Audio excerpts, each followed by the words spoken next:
Thinking of moving abroad for work or settling overseas? Here's what FAMA India's foreign exchange law expects you to do before and after you leave. This is your go-to checklist for compliance. Did you know you can be a resident under income tax but a non-resident under FAMA? The Income Tax Act checks days of stay, but FAMA looks at your intention and purpose like employment or permanent relocation.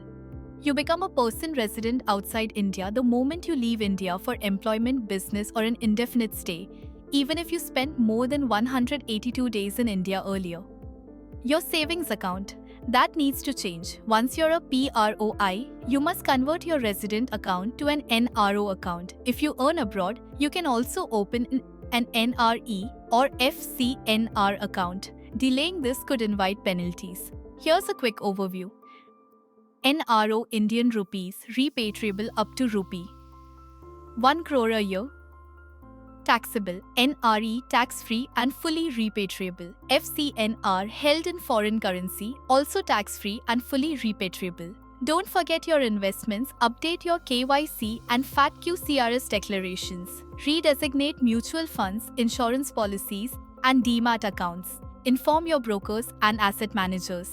You can continue to own property in India, but the sale proceeds and rent must be received in your NRO account. Also, as a PROI, you can't buy agricultural land in India. PPF accounts can't be extended beyond 15 years once you become an NRI. With NPS, Tier 1 is fine, but Tier 2 gets frozen. Be sure to update your status and bank info with the authorities.